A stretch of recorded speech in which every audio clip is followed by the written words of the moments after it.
Hello my dear students.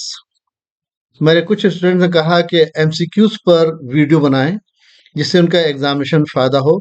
तो ये मैंने स्टार्ट किया है। मैं वही एमसीक्यूज ले रहा हूँ जो प्रोफेशनल यूनिवर्सिटी एग्जामिनेशन में पूछे गए हैं। इस वीडियो में जो फिजियोलॉजी में क्वेश्चन पूछे गए हैं फर्स्ट प्रोफेशनल यूनिवर्सिटी एग्जामिनेशन में, उसका मैं आंसर इसमें एक्सप्लेन करूंगा प्रॉपर एक्सप्लेनेशन के साथ, जिससे कि आप लोगों का फ़ायदा हो और अच्छी तरह से उस एमसीक्यू को समझ सके। यहाँ पर इस वीडियो में I am going to discuss MCQs asked in the first portion university supplementary examination of physiology paper 1 which are asked in the December 2024 examination. Part A क्योंकि 20 क्वेश्चन थे, उसमें कुछ क्वेश्चंस मैंने इसमें डिस्कस किए हैं और कुछ क्वेश्चन जो बचे हुए हैं वो मैं नेक्स्ट पार्ट्स में डिस्कस करूंगा। तो स्टार्ट करते हैं। First question was asked, which of the following is transported through RBC membrane by facilitated diffusion? Oxygen, glucose, glycine, sodium. आप लोग इसमें सोचिए क्या आंसर हो सकता है। हम नेक्स्ट स्लाइड में उसको बताने जा रहे हैं। Facilitated diffusion. तो फैसिलिटेटेड डिफ्यूजन का करेक्ट आंसर है ग्लूकोज। अब इतने से काम नहीं चलेगा जब तक आपको सारे ही सब्सटेंसेस के ट्रांसपोर्ट मैकेनिज्म नहीं पता है, क्योंकि नेक्स्ट में कभी ऑक्सीजन पूछ सकते हैं, ग्लाइसिन पूछ सकते हैं, या फैसिलिटी डिफ्यूजन पूछ सकते हैं, या प्राइमरी और सेकेंडरी एक्टिव ट्रांसपोर्ट पूछ सकते हैं। तो थोड़ा थोड़ा सा आइडिया मैं देने की कोशिश कर रहा हूँ जिससे कि किसी तरह का भी क्वेश्चन पूछा जाए कोई प्रॉब्लम ना हो। तो ये देखिए, दो तरह के ट्रांसपोर्ट हैं through cell membrane, passive transport या डिफ्यूजन, और एक्टिव ट्रांसपोर्ट। पैसिव ट्रांसपोर्ट वो होता है from the higher concentration to the lower concentration. ये सिंपल डिफ्यूजन हो सकता है या फैसिलिटेटेड डिफ्यूजन हो सकता है। सिंपल डिफ्यूजन में कोई प्रॉब्लम नहीं है कि डिफ्यूजन जो है molecule higher concentration lower concentration जा रहा है। फैसिलिटेटेड डिफ्यूजन जो कि बड़े मॉलिक्यूल्स है उसमें एक प्रोटीन की जरूरत पड़ती है, कैरियर प्रोटीन की। तो simple diffusion through lipid layer हो सकता है, थ्रू प्रोटीन चैनल्स हो सकते हैं। ये मेनली लिपिड लेयर है, ये जो प्रोटीन चैनल्स हैं। तो थ्रू लिपिड लेयर कौन कौन से सब्सटेंस जो है ट्रांसपोर्ट सकते हैं? Oxygen, carbon dioxide, alcohol, urea, lipids, water. ये ऑक्सीजन पूछा गया था पहले वाले क्वेश्चन में। तो through lipid layer simple diffusion. Then second है थ्रू प्रोटीन चैनल्स। यहाँ ये प्रोटीन चैनल्स हैं फॉर आयंस। तो ये अगर यहाँ पर अनगेटेड चैनल्स हो सकती हैं, नहीं कंटिन्यूसली ओपन रहे, या कुछ के गेट बंद हैं, वोल्टेज गेटेड है, अगर कोई एक्शन पोटेंशियल वोल्टेज आ रहा है तब खुलती हैं, या लाइगेंड गेटेड हो सकती हैं, कोई केमिकल या हार्मोन लाइक सब्सटेंस है वो अगर आ रहा है तब ये खुलती हैं, तो वो लाइगेंडेड चैनल्स हैं। मेनली ये सोडियम, पोटेशियम, कैल्शियम थे। ये सोडियम, ये देखिए ये चैनल्स हैं जो क्लोज्ड हैं। अब कोई एक्शन पोटेंशियल आया या कोई केमिकल सब्सटेंस आया, ये ओपन हो गई। सब्सटेंस यहाँ पर अंदर एंटर कर रहा है, उसके बाद में फिर से क्लोज हो गई। तो डीएक्टिवेटेड था, क्लोज था, एक्टिवेटेड हुआ, और फिर अगेन क्लोज हो गया, इनएक्टिवेटेड हो गया। तो ये थ्रू प्रोटीन चैनल से। इसमें सोडियम पोटेशियम यूजली जो मसल्स के पोटेंशियल डेवलप होता है, कोई वोल्टेज अगर कोई आ रही तो जो एक्शन पोटेंशियल अगर आ रहा है तो डीपोलराइजेशन और रिपोलराइजेशन में हेल्प करते हैं, पोलैरिटी चेंज हो जाती है। कैल्शियम के यूजली कैल्शियम के चैनल जो है न्यूरोमस्कुलर जंक्शन पे प्री साइनेप्टिक मेम्ब्रेन पर है, और उसके साथ साथ सार्कोप्लाज्मिक रेटिकुलम में भी ये कैल्शियम चैनल्स होती हैं। तो ये sodium potassium calcium voltage gated हो सकती हैं, या लाइगेंड लाइगेंड गेटेड चैनल्स में भी, जैसे न्यूरोमस्कुलर जंक्शन में पोस्ट साइनेप्टिक, वहां पे sodium ligand gated sodium channels हैं, जिससे कि न्यूरो एसिटिल कोलिन आता है तब ये ओपन होती है, तो तब सोडियम एंटर करता है। तो these are through protein channels. Facilitated diffusion जो है मॉलिक्यूल थोड़ा सा बड़ा है, सिंपली नहीं हो सकता। तो जैसे ग्लूकोज या अमाइनो एसिड है, उसमें एक प्रोटीन हेल्प करती है, दैट इज मतलब कैरियर मीडिएटेड प्रोटीन। ये फैसिलिटेटेड डिफ्यूजन है। ये कैरियर प्रोटीन है, चैनल प्रोटीन है। तो कैरियर प्रोटीन हेल्प करती है। जैसे सोडियम के लिए अलग, सॉरी, ग्लूकोज के लिए अलग प्रोटीन्स हैं, अमाइनो एसिड्स के लिए अलग प्रोटीन्स हैं। तो वो हेल्प करती हैं इसको। यहाँ पर जाके अटैच हो गया ग्लूकोज या अमाइनो एसिड, फिर इसमें कन्फिगरेशनल चेंजेस हुए कन्फॉर्मेशनल, और उन्होंने जैसे फॉर एग्जांपल ये घूम गया तो ये सब्सटेंस आउटर साइड से अंदर चला गया। तो ये हो गए आपके प्रेसिपिटेटेड डिफ्यूजन, और इसका एग्जाम्पल्स हैं ग्लूकोज एंड अमाइनो एसिड जो क्वेश्चन में पूछा गया था। ठीक है, तो ये लार्ज मॉलिक्यूल्स के लिए है। देन ये पैसिव ट्रांसपोर्ट के बाद में now come to the active transport. Active transport primary active transport हो सकता है। यहाँ पर एक्टिव ट्रांसपोर्ट क्या है, लो कंसंट्रेशन से हाई कंसंट्रेशन की तरफ, और यहाँ पर एक पंप की जरूरत पड़ती है, एंजाइम की जरूरत पड़ती है जो एनर्जी देता है, इसमें एनर्जी रिक्वायर्ड है। जैसे sodium potassium pump, calcium pump, hydrogen pump, magnesium pump. ये देखिए सोडियम, यहाँ पर सोडियम पोटेशियम एटीपेज एंजाइम जो एटीपी को तोड़ता है, एनर्जी निकलती है, वो एनर्जी इनके ट्रांसपोर्ट में काम आ रही है। सोडियम यहाँ से बाहर चला गया और पोटेशियम बाहर से अंदर आ गया, तो ये रेस्टिंग मेम्ब्रेन पोटेंशियल मेंटेन करने में हेल्प कर रहा है। 3 सोडियम बाहर, 2 पोटेशियम अंदर, तो these helps in maintaining of the resting membrane potential. तो ये सोडियम पोटेशियम पंप हो गया। इसी तरह से वहां पर कैल्शियम पंप हो सकता है। ये कैल्शियम पंप जो है अगेंस्ट सार्कोप्लाज्मिक रेटिकुलम में होता है जहां से कैल्शियम निकलता है, और माइटोकॉन्ड्रिया और फाल सेल्स वहां पर मौजूद होता है कैल्शियम के ट्रांसपोर्ट में। हाइड्रोजन पंप, ये आपको याद होगा कि गैस्ट्रिक ग्लैंड्स में जो पैराइटल सेल हैं वहां मौजूद है हाइड्रोजन पंप, और वो HCl फॉर्मेशन में हेल्प करता है। और ये हाइड्रोजन पंप आपका epithelial cell of distal convoluted tubule and collecting ducts of kidney वहां पर मौजूद होता है, जो एसिडिफिकेशन ऑफ यूरिन में काम करता है। और मैग्नीशियम पंप, तो ये प्राइमरी एक्टिव ट्रांसपोर्ट हो गए। सेकेंडरी एक्टिव ट्रांसपोर्ट वो ट्रांसपोर्ट होते हैं जिसमें दो दो सब्सटेंस के रिसेप्टर्स वहां मौजूद होते हैं, दोनों सब्सटेंस एक दूसरे की मदद से ट्रांसपोर्ट होते हैं। जैसे ये सिम्पोर्ट हो सकता है, यानी एक ही डायरेक्शन में, यहाँ पे सोडियम और ग्लूकोज एक ही डायरेक्शन आ रहा है, सोडियम यहाँ टच हो गया, ग्लूकोज यहाँ टच हो गया, फिर वहां पे चेंजेस हुए और दोनों दोनों अंदर एक साथ आ गए, तो ये सिम्पोर्ट कहलाता है या को ट्रांसपोर्ट कहलाता है। जैसे सोडियम ग्लूकोज हो सकते हैं, सोडियम अमाइनो एसिड हो सकते हैं, और सोडियम ग्लाइसिन हो सकते हैं। ग्लाइसिन भी फर्स्ट क्वेश्चन में एक ऑप्शन था, तो ये को ट्रांसपोर्ट है। तो this helps during glucose absorption from the intestine and absorption from the renal tubules, यहाँ पर एक्ट करते हैं सोडियम ग्लूकोज भी, सोडियम अमाइनो एसिड्स भी। देन एक अपोजिट डायरेक्शन में अगर हो रहा है तो ये सिम्पोर्ट देखिए एक ही डायरेक्शन में, और ये उसका उल्टा हो गया, एक सब्सटेंस इधर जा रहा है और एक सब्सटेंस इधर आ रहा है, तो एंटीपोर्ट कहलाता है, काउंटर ट्रांसपोर्ट कहलाता है।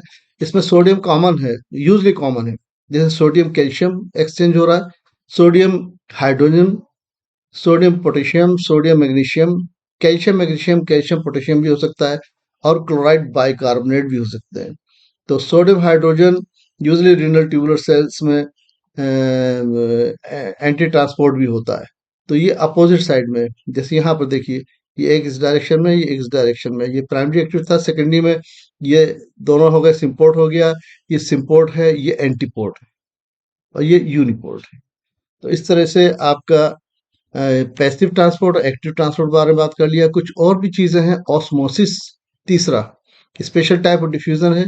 Diffusion usually solute move from the high to low concentration, ये डिफ्यूजन है। बट ऑस्मोसिस में solvent move from the low concentration to high concentration of solutes.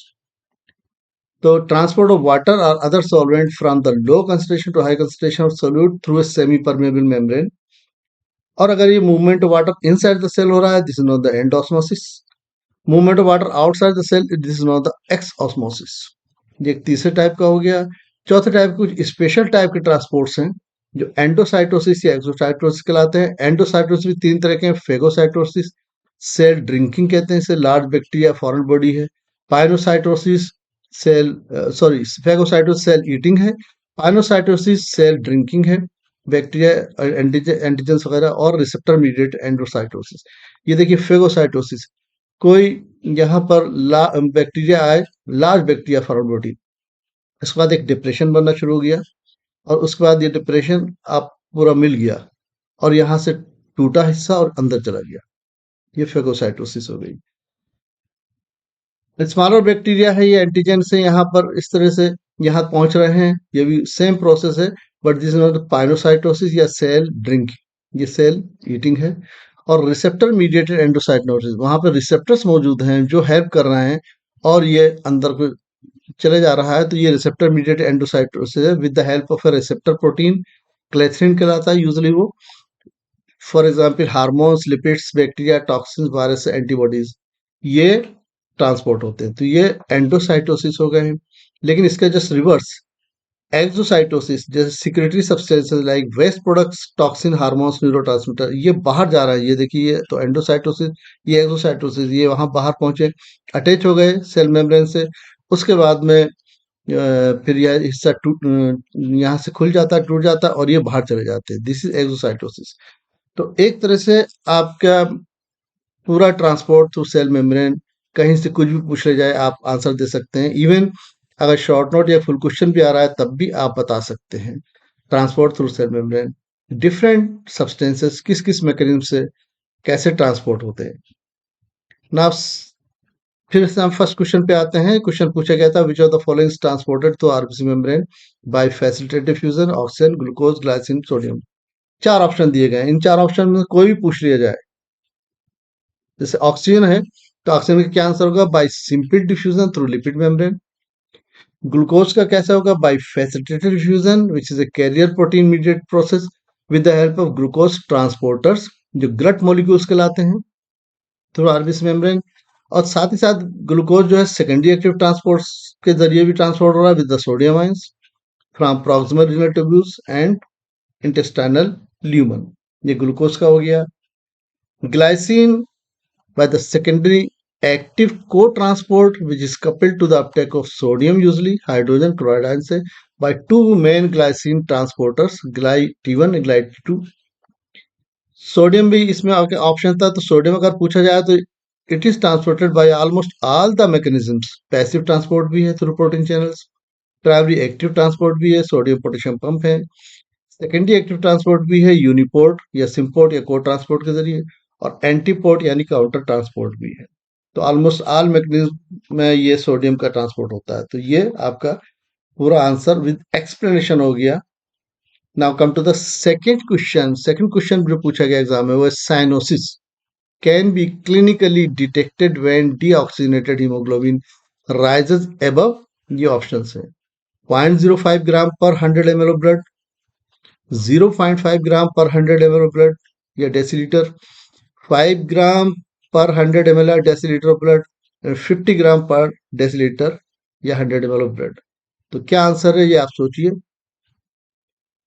Next slide में इसका आंसर है, correct answer is if it is more than 5 gram पर 100 ml of blood, यानी अगर 15 ग्राम या 16 ग्राम टोटल हीमोग्लोबिन है पर 100 ml ब्लड, उसमें से 5 ग्राम अगर डीऑक्सीजनेटेड हीमोग्लोबिन 5 ग्राम से ज्यादा हो गया है तो साइनोसिस हो जाएगी। साइनोसिस क्या है? It is bluish colour of skin and mucous membrane on all over the body but more marked on thin skin.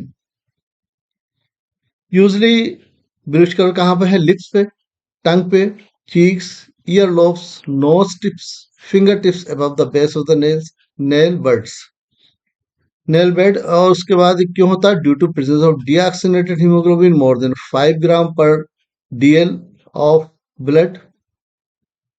Cyanosis और एनीमिया में देखिए क्या रिलेशन है। आप ये नहीं कह सकते कि एनीमिया में हीमोग्लोबिन कम है तो साइनोसिस हो जाएगी। Cyanosis not seen in severe anaemia with even haemoglobin is less than 5 gram पर डेसीलीटर भी है, तब भी साइनोसिस नहीं होगी, क्योंकि हमें डीऑक्सीजनेटेड हीमोग्लोबिन चाहिए और डीऑक्सीजनेटेड हीमोग्लोबिन 5 ग्राम से ज्यादा नहीं है तो साइनोसिस नहीं होगी, भले ही कितना सीवियर एनीमिया हो। इवन पॉलीसाइथीमिया यानी हीमोग्लोबिन बहुत ज्यादा है, 20 ग्राम पर डेसीलीटर ऑफ ब्लड भी है, तब भी साइनोसिस हो सकती है। साइनोसिस में भी सीन अगर deoxygenated blood is more than 5 gram पर डेसीलीटर। तो पॉलीसाइथीमिया में आपको साइनस मिल सकती है, एनीमिया सीवियर एनीमिया साइनसिस नहीं मिलती। कुछ और चीजें साइनोसिस के बारे में बताएंगे। ये देखिए साइनोसिस लिप्स पर है, टंग पर ब्लूइश डिस्कलेशन, फिंगर टिप्स पर है, यहाँ पर फुट पर है। ये पूरा ही बच्चा ब्लू हो गया, ब्लू बेबी कहलाता है। Particular in the Fallot's tetralogy, Fallot's tetralogy में 4 एबनॉर्मेलिटीज हैं हार्ट के अंदर। एक होता है राइट वेंट्रिकुलर हाइपरट्रॉफी, फेरोट्स टेट्रोलॉजी का है। राइट वेंट्रिकुलर हाइपरट्रॉफी, एक वेंट्रिकुलर सेप्टल डिफेक्ट, बीच में यहाँ पे डिफेक्ट हो गया है, राइट वेंट्रिकल लेफ्ट वेंट्रिकल के बीच में कनेक्शन हो गया है। एक है over riding of outta, outta जो है जो लेफ्ट वेंट्रिकल से निकलता है उसका कुछ पोर्शन राइट वेंट्रिकल से भी निकल रहा है, तो डीऑक्सीनेटेड और ऑक्सीनेटेड हीमोग्लोबिन का मिक्सिंग हो गई यहाँ पे। एंड फोर्थ है पल्मोनरी वाल्व की स्टेनोसिस। ये 4 एबनॉर्मेलिटीज होती है, तो यहाँ पर इसकी वजह से क्योंकि मिक्सिंग हो रही है डीऑक्सीनेटेड और ऑक्सीनेटेड की, तो पूरा ब्लू बेबी हो जाता है, थोड़ा सा रोया चिल्लाया और पूरा पूरा उसका जिस्म वो फेस ब्लू हो गया। तो दिस इज फेलोट्स टेट्रोलॉजी। कितने तरह की साइनस हो सकती हैं, यह क्वेश्चन आप पूछ सकते हैं और एमसीक्यूज में भी। और central cyanosis, bluish discolouration of central parts of body, lips में, टंग में और पैलेट में। किन कंडीशन में, या तो हार्ट डिसीज या lung disease. Congenital heart disease like Fallot's tetralogy, patent ductus arteriosus, pulmonary arteriovenous fistula, transposition of great vessels, यानी चेंज हो गई सिस्टमिक aorta राइट वेंट्रिकल से निकल गया और पल्मोनरी aorta लेफ्ट वेंट्रिकल से उल्टा हो गया। इन कंडीशन में देयर में भी सेंट्रल साइनोसिस। या कुछ लंग डिसीजेज है जहाँ पे इनएडुकेट ऑक्सीजनेशन है, लंग कोलेप्स में, या पल्मोनरी इडेमा जहाँ पे कि ऑक्सीजन कार्बन डाइऑक्साइड का एक्सचेंज अच्छा नहीं हो पा रहा है और कार्बन डाइऑक्साइड डीऑक्सीनेटेड हीमोग्लोबिन बढ़ता जा रहा है। हाई एल्टीट्यूड यानी हाइपोक्सिया, हाइपोक्सिया ये रिलेशन है, हाइपोक्सिया में भी साइनोसिस के चांसेस हो जाते हैं जहां पर ऑक्सीजनेशन इनएडुकेट है, तो कंजराइड हार्ट डिसीज या लंग डिसीज। देन नेक्स्ट होती है peripheral cyanosis, bluish discolouration the peripheral parts of body, such hands में या फिट में या ईयर्स में या फिंगर्स में। ये जब होता है जब के जो ब्लड फ्लो है वो बहुत कम हो जाए, slow speed, heart failure, less cardiac output है, शॉक, इसमें भी स्पीड कम हो जाती है और टिश्यूज को ऑक्सीजन सप्लाई बहुत कम हो जाती है, एक्सट्रीम कोल्ड जहां पर वेजो कंस्ट्रिक्शन हो सकता है, peripheral vascular disease, Reynolds disease, deep vein thrombosis, यहाँ पे ऑब्स्ट्रक्शन हो गया ब्लड के फ्लो में, और पॉलीसाइथीमिया में भी due to increase viscosity blood flow कम हो जाता है, देन देयर में भी पेरिफेरल साइनोसिस। कुछ साइनोसिस और हो सकती है, एक मिक्स साइनोसिस है यानी both central and peripheral cyanosis present, for example in chronic cor pulmonale due to emphysema, emphysema और लंग की वजह से धीरे धीरे राइट हार्ट फेलियर हो जाए, यानी cardiac disease secondary to the pulmonary disease, cor pulmonale कहते हैं उसे। और तीसरा चौथा एक और हो सकता है विच इज रेयर, लेकिन ये कभी कभी एग्जाम पूछ सकते हैं, differential cyanosis, cyanosis appears not all over the body but only in one half of the body, जैसे पेटेंट डक्टस आर्टरियोसस अगर है with reversal of shunt due to pulmonary hypertension. In this case, cyanosis occurs only in lower limbs, not in upper limbs. यहाँ पर ये देखिए patent ductus arteriosus हो गया, right to left shunt, और systemic hypotension shock भी है, hypoxaemia भी उस बच्चे को, और टेम्परेचर इंस्टेबिलिटी भी हो रही है, रेस्पिरेटरी डिस्ट्रेस है, मिकोनियम सेप्सिस है, और लोअर लिव्स जो हैं इसके ब्लू हो गए। तो दिस इज डिफरेंशियल साइनोसिस। दूसरा 2 क्वेश्चन हो गए। तीसरा क्वेश्चन है intracellular sorting and packing is done in, option है Golgi complex, mitochondria, endoplasmic reticulum, ribosome. इसमें आपको सोचना है कि क्या आंसर हो सकता है, और आपको जब भी मालूम होगा जबकि आपको सभी ऑर्गेनाइज के फंक्शन पता हो। तो थोड़ा थोड़ा सा शॉर्ट में डिस्कस करते हैं। आंसर है Golgi complex, also known as the Golgi apparatus और गोल्गी बॉडी। क्या था? Intracellular sorting and packing Golgi complex में। ये देखिए सेल के ऑर्गेनेल्स हैं।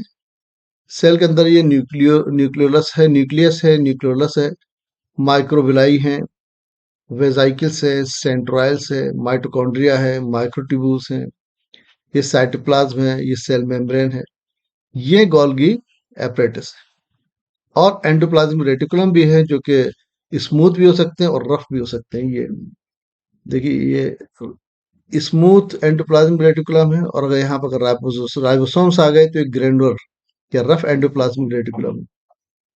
साथ में लाइसोसोम है। तो इस तरह के ऑर्गेनेल्स हैं, तो हर ऑर्गेनेल के बारे में आपको थोड़ा सा आइडिया होना चाहिए। तो जो चार ऑप्शन है एटलीस्ट उनके बारे में तो आपको मालूम होना चाहिए शॉर्ट में। Functions of following organelles, Golgi complex का जो मेन फंक्शन है वो intracellular sorting, packaging and secreting the proteins, cutting the proteins, ये गोल्गी एपरेटस। साथ ही साथ और फंक्शन है transporting and storing the lipids, producing digestive enzymes and secreting carbohydrates. Golgi complex के सारे फंक्शन आपके सामने आ गए। दूसरा एक ऑप्शन था माइटोकॉन्ड्रिया पूछा गया था, तो माइटोकॉन्ड्रिया में ये क्रिस्टी फॉर्मेशन है। और मेन फंक्शन है powerhouse of the, it is powerhouse of the cell. It converts food into energy that drives cellular functions and biological processes and metabolism, carbon nitrogen metabolism. Also it helps in the synthesis of heme, of the hemoglobin. It is also involved in programmed cell death, and it has contribution in cell growth and differentiation. तो mitochondria के function आपको दिमाग में रहना चाहिए, क्योंकि किसी और एमसीक्यू में इसके बारे में पूछ सकते हैं। देन एंडोप्लाज्मिक रेटिकुलम, ये देखिए स्मूथ एंडोप्लाज्मिक रेटिकुलम है, और ये ग्रेनुलर है जहाँ पर राइबोसोम्स मौजूद हैं। ये ग्रेनुलर हो गए। It is a network of tubular and microsomal vesicular structures which are interconnected with each other. Smooth हो सकते हैं विच आर ट्यूबुलर और ए ग्रेनुलर एंडोप्लाज्मिक रेटिकुलम, जिसके functions mainly synthesis of non protein substances like cholesterol and steroid, main function. Other functions are various cellular metabolic activities by many enzymes present on outer surface, then storage and metabolism of calcium, then catabolism and detoxification of toxic substances like carcinogens and some drugs. ये smooth endoplasmic reticulum function हो गया. Then there is rough endoplasmic reticulum, ये with the help of ribosomes. It is due to attachment of ribosomes to the outer surface. The function is synthesis of proteins, main function in the cell. Synthesis of insulin in beta cells of islet of Langerhans in the pancreas. Synthesis of antibodies from the B lymphocytes, and degradation of worn out cytoplasmic organelles such as mitochondria. ये endoplasmic reticulum हो गया। And चौथा option था ribosome. जैसे ribosome, इसमें large सब unit है, एक स्मॉल सब यूनिट है, ठीक है, और स्ट्रक्चर्स हैं। तो ribosome is called protein factories due to their role in protein synthesis. ये मेन फंक्शन है इसका, protein synthesis, which is vital process of cell survival. तो फंक्शन क्या क्या है? Main function protein synthesis by translating genetic code और messenger RNA into amino acid sequences which are then used to build the proteins, and this process is known as the translation. Other function है, it has role as catalyst in peptidal transfer and peptidal hydrolysis. Also it helps in the production and transport of proteins by working with endoplasmic reticulum. तो ये चारों जो option दिए गए थे, चारों के फंक्शन आपके दिमाग में होने चाहिए। देन फोर्थ बहुत अच्छा क्वेश्चन है, alkalosis is when the blood pH is more than, option is 7 or 7.25, 7.35, 7.45। क्या आंसर है सोचिए। नेक्स्ट स्लाइड में हम इसका आंसर दे रहे हैं। आंसर इज मोर देन 7.45, यानी 7.45 से अगर ज्यादा है ब्लड पीएच तब एल्केलोसिस हो जाएगी। इसके बारे में थोड़ा सा एक आइडिया। पीएच का मतलब क्या है? PH stands for potential of hydrogen. It measures the concentration of hydrogen ion in a substance. और pH scale ranges from 0 to 14। इसमें हर चीज इंपॉर्टेंट है, कुछ भी एमसीक्यू में आ सकता है। सॉल्यूशन, दो solution with pH 7 are neutral, ये पूछ सकते हैं। For example water neutral, sodium chloride solutions, sugar solution, calcium chloride solution, ammonium chloride solution. If pH is less than 7, those solutions are acidic, less than 7. For example, urine का pH जो है 4.5 to 6 है। Gastric acid pH 1 है, बहुत ज्यादा acid है वहां पर। Vinegar pH 2 to 3.4। Orange juice and lemon juice around 3। तो ये सब जो है एसिडिक हैं। If pH is more than 7 then it is alkaline. जैसे ब्लड है, pH 7.4 है, एल्कलाइन है ब्लड। सोडियम बाइकार्बोनेट pH 9 है। Aqueous solution of sodium carbonate and sodium acetate. तो क्वेश्चन था कि 7.4 तो ब्लड का pH है, लेकिन 7.45 से ज्यादा हो जाए तो एल्केलोसिस हो जाती है। तो एल्कलोसिस और एसिडोसिस, ये दोनों चीजें नुकसानदा हैं। ये देखिए, ये एक फिगर है, ये नॉर्मल pH की रेंज है, ब्लड pH की रेंज 7.4 तो है, लेकिन ये देखिए 7.35 से 7.45 तक एक normal pH range. Normally it is 7.4, but range is 7.35 to 7.45। 7.4 से ज्यादा है तो एल्कलोसिस है, और 7.35 से कम है तो एसिडोसिस है। 7.45 से 7.8 तक एल्कलोसिस, और 7.8 से ज्यादा हो गई 9 तक, देन देयर में बी डेथ। ब्लड के पीएच लेवल की बात हो रही है। 7.35 से कम है 7 तक तो एसिडोसिस है, it is also dangerous. Metabolic acidosis हो सकती है, रीनल एंड एसिडोसिस हो सकती है। और अगर उससे भी कम हो जाए 7 से कम, देन देयर में बी डेथ। तो ये ब्लड पीएच लेवल्स बहुत इंपॉर्टेंट है, ये आप लोग याद रखिए कि नॉर्मल क्या रेंज है, एसिडोसिस का हो सकती है, अल्कोसिस का हो सकती है, और कितने होने पर there are chances of death. तो यहाँ पर हमारे 4 क्वेश्चंस हो गए हैं, उनका मैंने एक्सप्लेनेशन देने की भी कोशिश करी है, जिससे कि कुछ और भी क्वेश्चन से रिलेटेड पूछे जाएं तो कोई प्रॉब्लम ना हो। और बाकी और क्वेश्चंस में इस जो पेपर में पूछे गए हैं नेक्स्ट पार्ट में मैं डिस्कस करूंगा। आप लोगों को कैसा लगा, ये आप फीडबैक जरूर दीजिए। क्या इस एक्सप्लेनेशन की जरूरत है, या मैं सिंपल सिंपल आपको आंसर बता दूं? मुझे लगता था कि कुछ एक्सप्लेनेशन होना चाहिए आपके बारे में, खाली एमसीक्यू के आंसर से बात नहीं चलेगी, एक्सप्लेनेशन से आपको ज़्यादा फायदा होगा। तो यहाँ पे स्टॉप करते हैं, and I need your feedback. Thank you very much.